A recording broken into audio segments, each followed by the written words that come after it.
Hello friends, आज हम पढ़ेंगे लॉ ऑफ वेरिएबल प्रोपोर्शंस, परिवर्ती अनुपात का नियम। तो शुरू करते हैं वीडियो। परिवर्ती अनुपात के नियम के साथ यह नियम भी अल्पकाल में लागू होता है। अल्पकाल में जब उत्पादन की एक साधन की मात्रा को बढ़ा दिया जाता है जबकि अन्य साधनों की मात्रा को स्थिर रखा जाता है तो साधनों के अनुपात में परिवर्तन आ जाता है, जिसके कारण उत्पादन की मात्रा में भी विभिन्न दरों में परिवर्तन होगा। उत्पादन पहले बढ़ते अनुपात में, उसके बाद समान अनुपात में, फिर घटते अनुपात में बढ़ता है।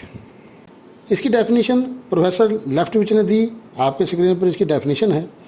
परिवर्ती अनुपात का नियम बताता है कि यदि प्रति इकाई समय अनुसार एक कारक की मात्रा में समान इकाइयों में वृद्धि की जाती है तथा अन्य साधनों की मात्रा स्थिर रखी जाती है तो वस्तु के कुल उत्पादन में वृद्धि होगी, लेकिन एक बिंदु के पश्चात प्राप्त उत्पादन वृद्धियां धीरे धीरे कम होती जाएंगी। इसकी मान्यताएं। नंबर 1, उत्पादन फलन परिवर्तनशील अनुपात प्रकार का। उत्पादन फलन स्थिर अनुपात प्रकार का नहीं है, यह परिवर्तनशील अनुपात प्रकार का नहीं है। यह परिवर्तनशील अनुपात प्रकार का है, अतः स्थिर साधन के साथ परिवर्तनशील साधन की अधिक मात्रा का प्रयोग करके उत्पादन को बढ़ाया जा सकता है। दूसरा आता है परिवर्तनशील साधन की सभी इकाइयां समरूप हैं। परिवर्तनशील साधन की सभी इकाइयां समान रूप से कुशल हैं, इनका एक एक करके प्रयोग किया जा सकता है। तीसरा आता है उत्पादन के कुछ साधन स्थिर होते हैं। उत्पादन के कुछ साधन स्थिर हैं, अतः उत्पादन में वृद्धि करके केवल परिवर्तनशील साधनों में वृद्धि करके ही बढ़ाई जा सकती है। उत्पादन में वृद्धि केवल परिवर्तनशील साधन में वृद्धि करके ही बढ़ाई जा सकती है। नंबर 4 आता है स्थिर टेक्निक। उत्पादन की टेक्निक स्थिर है, उसमें कोई परिवर्तन नहीं होता। इस नियम की व्याख्या हम इस नियम की व्याख्या नियमन तालिका और रेखाचित्र के द्वारा कर सकते हैं। आपके स्क्रीन पर एक तालिका बनी हुई है जिसमें एक तरफ भूमि इकाइयाँ, श्रम की इकाइयाँ, कुल उत्पाद, सीमांत उत्पाद, औसत उत्पाद दिया गया है। तो इसके अंदर पहली अवस्था, दूसरी अवस्था, तीसरी अवस्था, ये 3 अवस्थाओं में दी गई है। पहली अवस्था में भूमि इकाइयाँ स्थिर हैं जबकि श्रम की इकाइयाँ परिवर्तनशील हैं, जिनके दोनों के प्रयोग से कुल उत्पादन 2, 5, 9, 11, 12, 12, 11 होता है।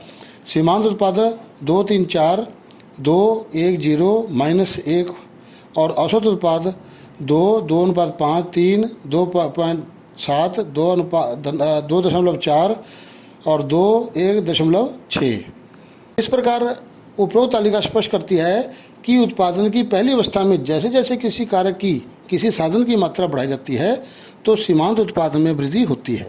दूसरी अवस्था में साधन की मात्रा के बढ़ने पर कुल उत्पादन घटती दर पर बढ़ता है, जबकि तीसरी अवस्था में कुल उत्पादन में कमी आती है। हम इसे एक रेखाचित्र से स्पष्ट कर सकते हैं।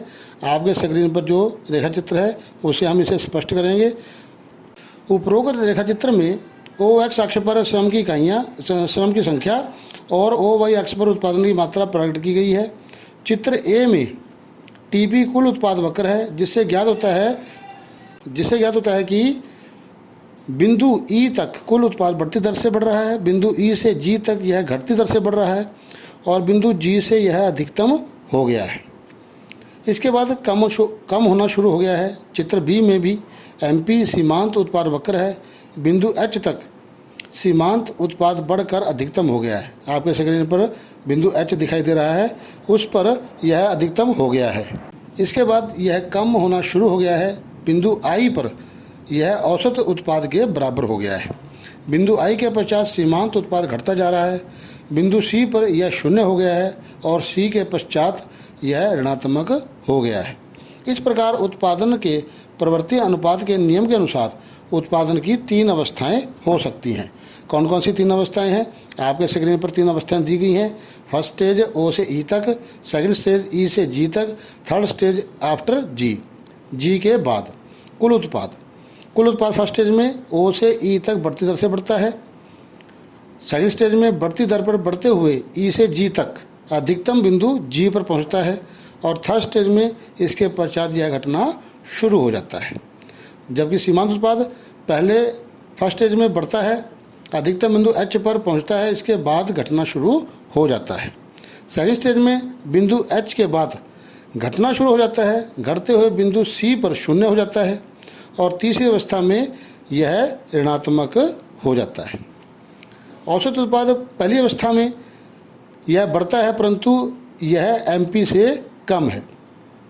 दूसरी स्टेज में यह बढ़ता हुआ अधिकतम बिंदु I पर पहुंच जाता है, यहाँ पर MP के बराबर हो जाता है। इसके बाद यह घटना शुरू हो जाता है परंतु यह MP से अधिक रहता है। तीसरे स्टेज में यहाँ घटना जारी रहता है परंतु सदैव शून्य से अधिक रहता है। ये OX और या OY को नहीं छूता, ये उसके बीच में रहता है, इसलिए शून्य नहीं होता, ना ही ऋणात्मक होता है। नियम के लागू होने के क्या कारण हैं? आपके स्क्रीन पर ये कारण दिए गए हैं। नंबर 1, साधनों की अविभाज्यता। अविभाज्य मतलब विभाजन नहीं हो सकता। बढ़ते प्रतिफल की अवस्था के लागू होने का मुख्य कारण उत्पादन के कुछ साधनों की अविभाज्यता है, अर्थात एक निश्चित सीमा तक उत्पादन करने के लिए साधन की कम से कम एक इकाई की आवश्यकता होती है, जिससे उत्पादन बढ़ने के साथ साथ औसत लागत कम होती जाती है और सीमांत उत्पाद बढ़ता जाता है। दूसरा आता है उत्पादन के स्थिर कारक। इस नियम के लागू होने का मुख्य कारण उत्पादन के कुछ साधनों का स्थिर होना है, परंतु जब ये साधन परिवर्तनशील साधनों के साथ प्रयोग में लाए जाते हैं तो उनकी तुलना में इनका अनुपात कम हो जाता है। अतः जब परिवर्तनशील साधन की एक अतिरिक्त इकाई के साथ स्थिर साधन की कम इकाइयों के साथ उत्पादन करना पड़ता है तो परिवर्तनशील साधन का सीमांत उत्पाद कम होने लगता है। तीसरा आता है स्थिर साधन का इष्टतम से अधिक प्रयोग। जब किसी स्थिर साधन का इष्टतम प्रयोग होने से उसके साथ लगाए जाने वाले परिवर्तनशील साधन की मात्रा को बढ़ाया जाता है तो परिवर्तनशील साधन का सीमांत उत्पाद कम होने लगता है। इसका क्या कारण है कि इष्टतम उपयोग होने से परिवर्तनशील साधन की मात्रा बढ़ने के कारण स्थिर साधन का गलत अनुपात में प्रयोग होने लगता है, जिससे सीमांत उत्पादकता कम हो जाती है। चौथा आता है अपूर्ण स्थानापन्नता। श्रीमती जॉन रॉबिन्सन के अनुसार, श्रीमती जॉन रॉबिन्सन एक अर्थशास्त्री रही है, वो बताती है कि यह इस नियम के लागू होने का मुख्य कारण साधनों में पाई जाने वाली अपूर्ण स्थानापन्नता है, अर्थात एक साधन का दूसरे साधन के स्थान पर प्रयोग नहीं किया जा सकता। इसलिए जब स्थिर साधन का इष्टतम प्रयोग होने लगता है तो उसके स्थान पर किसी अन्य साधन का प्रयोग नहीं किया जा सकता, जिससे स्थिर साधन व परिवर्तनशील साधन का उचित अनुपात नहीं हो पाता, और जब उचित अनुपात नहीं हो पाता तो परिवर्तनशील साधन का सीमांत उत्पाद कम होने लगता है। अब आता है नियम के स्थगन। इसको हम पोस्टपोन कर सकते हैं या नहीं कर सकते। तो 2 पॉइंट इसमें हमने दिए हैं। उत्पादन की टेक्निक में सुधार हो जाए, अगर यदि तकनीकी में सुधार हो जाता है तो इस नियम को कुछ समय के लिए स्थगित किया जा सकता है। दूसरा आता है स्थानापन्न साधनों की खोज। जब किसी साधन के किसी स्थानापन्न की खोज कर ली जाती है तो भी इस नियम का स्थगन किया जा सकता है। तो ये था प्रवृत्ति अनुपात का नियम। ये भी नियम जो है वो अल्पकाल में लागू होता है। इससे पहले का जो नियम हमने पढ़ाए हैं वो भी अल्पकाल में लागू होते हैं। अगले वीडियो में मैं आपको दीर्घकालीन जो है अनुपात के नियम के बारे में बताऊंगा। धन्यवाद।